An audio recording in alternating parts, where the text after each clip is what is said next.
Small turbocharged engines have gained popularity due to their small size and remarkable power outputs. However, despite their benefits, these engines frequently have fuel efficiency issues in practical situations. In this video, we will go through 7 key points explaining why small turbo engines are not efficient. Number 7. Knock prevention requires rich air-fuel mixture. Small turbocharged engines use a turbocharger to compress the intake air, which raises the temperature and pressure of the air before it enters the combustion chamber. Knock is the result of pockets of the air-fuel mixture igniting on their own before the spark plug ignites, sending shock waves through the engine that can cause serious damage, including cylinder head failure or piston fracture. In order to accomplish this enrichment, more fuel is injected than is required for full combustion. This lowers the peak combustion temperature by absorbing heat during the vaporization and combustion of the excess fuel, and lessens the possibility of knock by cooling the combustion chamber environment. Emissions control is made more difficult by the richer mixture's increased emissions of carbon monoxide and unburned hydrocarbons. Number 6. Lower compression ratios. The ratio of an engine's cylinder volume at bottom dead center to its volume at top dead center is known as the compression ratio. However, the risk of knock is increased in tiny turbocharged engines since the boost from the turbocharger already raises the effective cylinder pressure and temperature. Manufacturers purposefully lower the engine's static compression ratio in comparison to naturally aspirated engines in order to counteract this. Because of this reduction, there is less compression of the air-fuel mixture prior to ignition, lowering peak combustion temperatures and pressures, and reducing the likelihood of knock. More fuel is needed to produce the same amount of power because the engine extracts less energy per combustion event. Lower compression ratios can also result in less responsive throttle and low-end torque, which can occasionally be compensated for by higher boost pressure and further fuel enrichment, further decreasing economy. Number 5. Turbo lag and RPM range. In order to force more air into the engine, turbochargers use the energy of exhaust gases to spin a turbine that is coupled to a compressor. However, it is usually only at mid-range engine speeds, usually between 1800 and 2800 RPM, that these turbos start to provide noticeable boost. Engine speeds vary a lot when driving on a daily basis, which causes the turbo to alternate between spooling up and down. The engine operates more like normally aspirated conditions, when the turbo is not fully spooled. But when boost pressure increases, the engine management system has to quickly modify the timing of the ignition and fueling to avoid knock. Frequent variations in boost pressure also result in increased pumping losses and mechanical stress on the engine and turbocharger, which reduces overall efficiency. As a result, small turbo engines seldom run in a steady-state condition that maximizes fuel efficiency when driving normally, particularly in urban or stop-and-go traffic. Number 4. High combustion chamber pressure.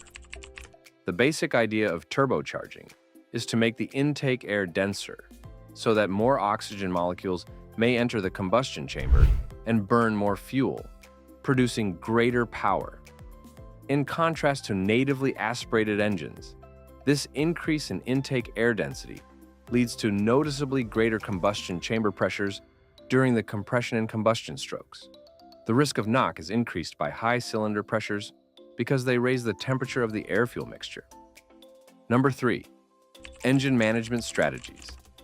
For small turbocharged engines to dynamically balance the conflicting demands of power production, fuel efficiency, emissions compliance, and engine durability, advanced electronic control units are essential. The ECU frequently delays the spark event to lower peak cylinder pressure and temperature in order to prevent knock. Although the engine is protected, this also implies that combustion takes place later in the piston's downward stroke, which lowers efficiency by removing less mechanical energy from the expanding gases. Additionally, in order to safeguard the engine, the ECU may restrict boost pressure or throttle opening in specific circumstances, which could further impair efficiency.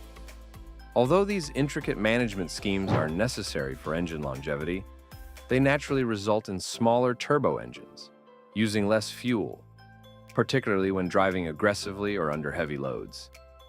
Number 2. Real-world versus EPA fuel economy.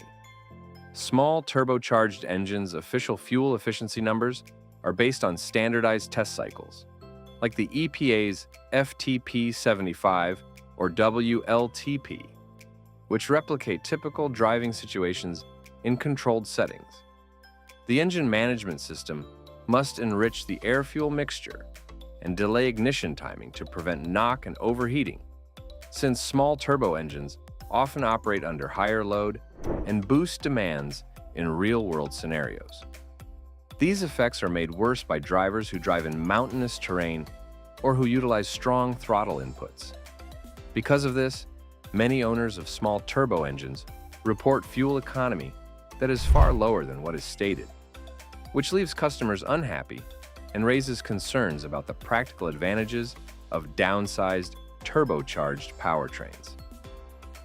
Number 1. Thermal management challenges. An engine's thermal load is greatly increased by turbocharging, since the compression of intake air boosts its temperature, and burning more fuel to produce more power produces more heat. Injecting more fuel than the stoichiometric requirement is a typical thermal management strategy that successfully cools the combustion chamber and lowers the chance of knock by absorbing heat during vaporization and combustion. This cooling fuel is required to maintain acceptable operating temperatures, but does not proportionately contribute to mechanical work. Additionally, the cooling system is strained by the additional heat, necessitating the use of larger oil coolers, radiators, and intercoolers, all of which increase weight and cause parasitic losses.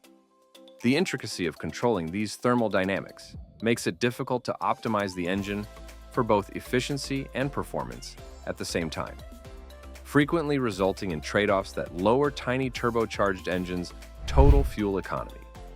The combination of these factors explains why, despite their tiny size and power capability, small turbocharged engines frequently fall short of the promised fuel economy. If you liked our video, please hit the like button and subscribe to our YouTube channel